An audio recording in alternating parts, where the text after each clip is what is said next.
บ่แม่นมาเว้าให้ย้านแต่อยากมาเล่าให้ฟังสวัสดีคุณผู้ฟังทุกท่านครับพ่อกับลุงดมในรายการลุงดมเล่าเรื่องผีเช่นเคยครับมารายงานตัวกับคุณผู้ฟังท่านใดที่มีเรื่องราวอยากนำออกอากาศสามารถส่งเข้ามาร่วมสนุกกับทางรายการของเฮาได้โดยส่งเข้ามาถึง3แพลตฟอร์ม3แอปด้วยกันบ่ว่าสิเป็นแอปฟ้าแอปดำแอปแดงครับคุณผู้ฟังท่านใดที่ส่งเข้ามาทางรายการของเฮามีของสมนาคุณให้กับทุกท่านครับฝากคุณผู้ฟังกดติดตามกด Subscribe กดแจ้งเตือนเป็นกำลังใจกับผู้จัดครับกับเรื่องจริงเหตุการณ์จริงเกิดขึ้นอยู่นี่ครับคุณผู้ฟังครับมื้อนี้พาคุณผู้ฟังมาฟังเรื่องเกี่ยวกับความเชื่อความศรัทธาครับแล้วก็เฮ็ดให้คนตายถึงหลายคนเลยทีเดียวในงานบุญบั้งไฟนั่นเองครับทุกๆปีในช่วงเดือน6ของภาคอีสานนั่นแหละครับไทบ้านคนอีสานสิจัดงานบุญบั้งไฟขึ้นเพื่อเป็นงานที่บอกว่าเป็นงานขอฝนจากเทวดาแต่บ่มีผู้ใดฮู้ดอกว่าบั้งไฟบางลูกบ่ได้พุ่งขึ้นฟ้าเพียงแค่ขอฝนแต่ทว่าพุ่งขึ้นฟ้าส่งไปเป็นบั้งไฟบาปแล้วบั้งไฟบาปตัวนั้นกลับลงมาสร้างความเดือดร้อนให้กับหลายต่อหลายคนอยู่ในหมู่บ้านอยู่ในชุมชนคนที่ไปเบิ่งบั้งไฟนั่นแหละครับที่หมู่บ้านแห่งหนึ่งบ้านโน้นผือจังหวัดยโสธร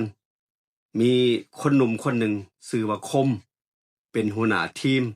นำบั้งไฟใหญ่นี่แหละปีนั้นเขาจัดงานใหญ่หนุ่มคมนี่ก็จัดบั้งไฟไปแข่งกับหมู่เป็นบั้งไฟใหญ่เขาประกาศว่าคมประกาศว่าปีนี้ล่ะเป็นบั้งไฟใหญ่บั้งไฟเขานี่ต้องพุ่งขึ้นต้องได้รับรางวัลถึงระดับอำเภอเลยทีเดียวเขาบอกว่าเพื่อสิเอาชนะทีมคู่แข่งที่เคยเยาะเย้ยเขาในปีที่ผ่านมาเขาบอกว่าปีนี้ต้องแก้แค้นต้องเอาคืนเขาว่าแบบนี้ครับคมบอกแบบนี้คนเฒ่าคนแก่ในหมู่บ้านก็เตือนคมหลายคนก็เตือนว่าอย่าลืมเด้ออย่าลืมไหว้แม่ธรณีให้ไหว้เจ้าปู่ก่อนจุดเด้อคมเด้อบั้งไฟที่ทำด้วยใจน่ะถ้ามันทำด้วยใจก็ดีอย่าสิไปท้าทายของที่มองบ่เห็นเจ้าที่เจ้าทางก่อนที่จุดบอกเพิ่นแหน่แม่ธรณีพวกเจ้าป่าเจ้าเขาปู่ประจำหมู่บ้านนั่นน่ะบอกเพิ่นแหน่คมบ่เชื่อครับบอกว่าบ่เชื่อดอกคมนี่เป็นคนรุ่นใหม่บ่เชื่อดอกว่าสิเป็นแบบนั้นบ่มีดอกเหตุการณ์แบบนั้นผู้เฒ่าหลายคนก็เตือนคมบอกว่าให้จุดธูปขอขมาธรณีจุดธูปบอกปู่ในหมู่บ้านเพื่อสิว่าบั้งไฟนี่สิได้ขึ้นสูงสุดสิบ่ได้แตกสิบ่ได้ทำอันตรายให้กับผู้คนที่มาเบิ่งเพิ่นบอกแบบนี้แต่คมเป็นคนรุ่นใหม่บ่เชื่อในเรื่องพวกนี้ครับคืนก่อนวันที่10จุดบั้งไฟครับเป็นคืนที่คมนอนบ่หลับคมนี่นอนบ่หลับบ่สนิทคิดถึงคำเว้าผู้เฒ่าผู้แก่ที่เว้าอยู่มื้อนั้นบอกว่าให้คมนี่ไปจุดธูปขอขมากับแม่ธรณีกับเจ้าที่เจ้าทางถ้าเฮ็ดบ่ดีมันสิเป็นภัยกับเจ้าของคมนี่นอนดิ้นไปดิ้นมาคุณคิดอยู่กับเรื่องนั้นล่ะครับกับคำเว้าของผู้เฒ่าแต่คมได้เว้าไปแล้วว่าเขาเป็นคนรุ่นใหม่เขาบ่เชื่อดอกว่าสิเป็นแบบนั้นในคืนนั้นคมฝันเห็นผู้หญิงสาวใส่ชุดผ้าสิ้นเปื้อนโคลนเดินออกมาจากทุ่งนา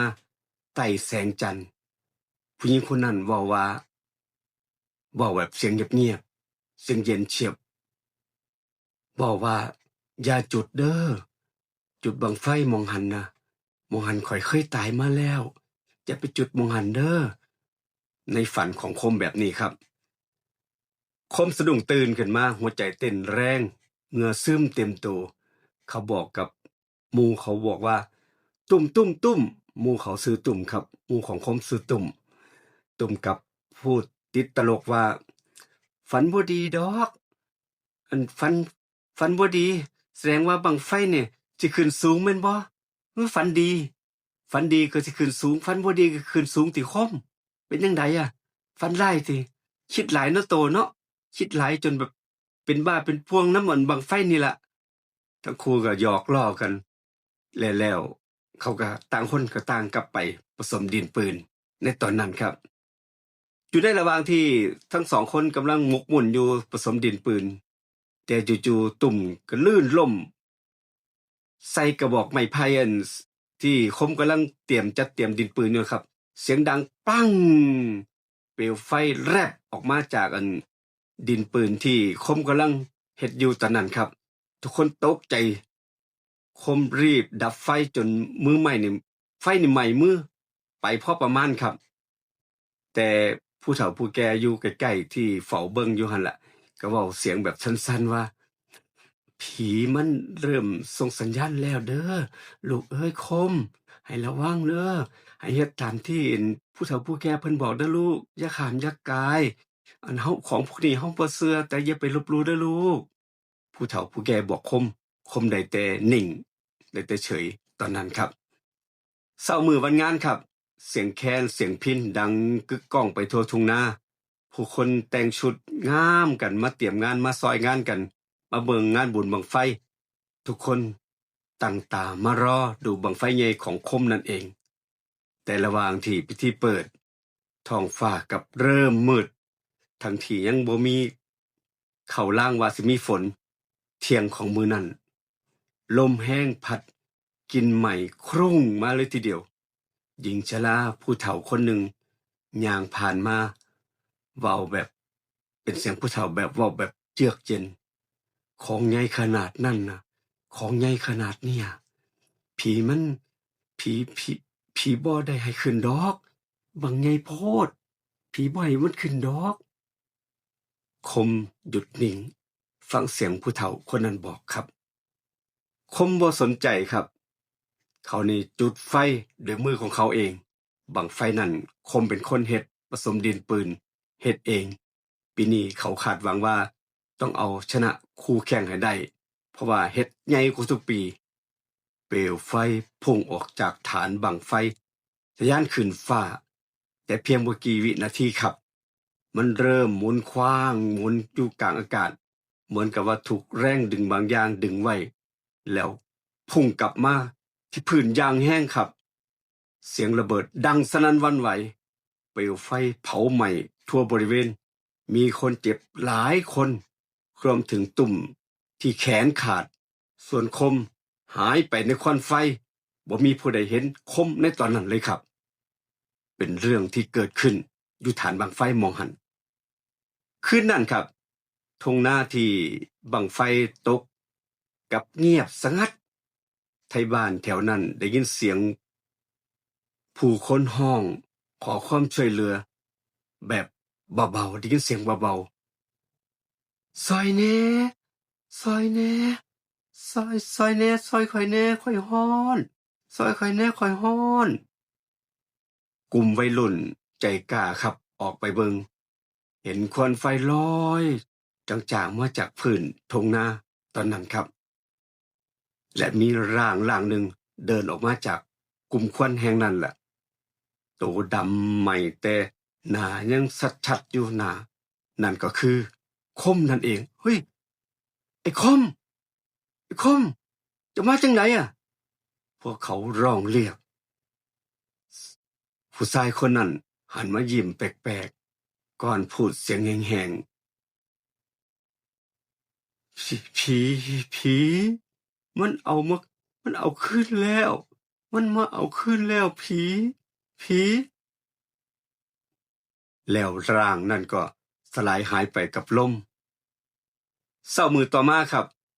เจอศพของคมไหม้เกรียมอยู่ตรงจุดที่จุดบั้งไฟนั่นแหละครับมือซ้ายข้างหนึ่งกำไม้ไผ่แน่นอีกมือข้างหนึ่งก็ยังมีโคลนข้างศพมีรอยเท้าผู้หญิงถิ่มไว้อยู่แบบนั้นรองเท้ารอยเท้าผู้หญิงแบบใดน้อมาอยู่ใกล้ศพของคมนี่ตายแบบนี้หลังจากเหตุการณ์ครั้งนั้นครับไทบ้านบ่มีผู้ใดกล้าจัดงานบุญบั้งไฟอีกเลยเขาว่ากันว่าบั้งไฟของคมกลายเป็นบั้งไฟบาปทุกปีในคืนเดือนเพ็ญสิมีแสงไฟพุ่งขึ้นจากทุ่งนาหม่องเดิมนั่นแหละหม่องเคยจัดบุญบั้งไฟครับพร้อมเสียงหัวเราะแห้งๆลอยมาตามลม บางคืนมีคนเห็นผู้ชายใส่เสื้อกล้ามเก่าๆถือกระบอกไม้ไผ่เดินวนอยู่กลางรอบทุ่งนาพรึมพำว่าขออีกเทื่อเด้อขออีกเทื่อเด้อขอให้มันขึ้นถึงฟ้าขึ้นถึงฟ้าให้เต็มที่ให้ได้รับรางวัลงัวควาย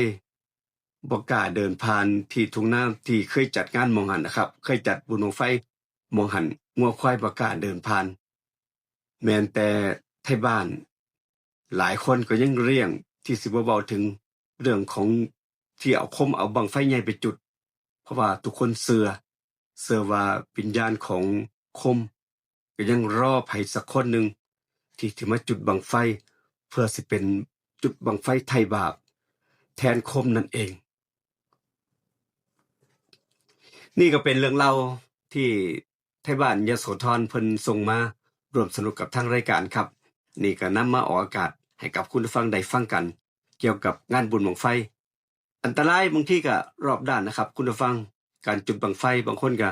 ถึงกับเสียชีวิตบางคนก็บาดเจ็บ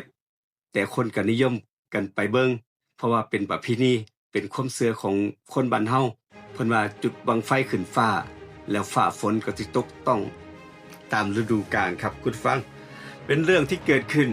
คุณฟังสามารถส่งเข้ามาร่วมสนุกกับทางรายการของเฮาได้เด้อครับเด้อผู้ใดมีรายการมีของดีหยังก็ปล่อยออกมาครับมาร่วมสนุกกับทางรายการของเฮาฝากคุณฟังกดติดตามกด Subscribe อีกครั้งนึงขอบคุณสำหรับหอบันทึกเสียงรถทัวร์เรคคอร์ดภาพในบทจาก AI มื้อนี้ลาคุณฟังไปก่อนเจอกัน EP หน้าคลิปหน้าครับคุณฟังคลิปนี้ไปก่อนสวัสดีครับ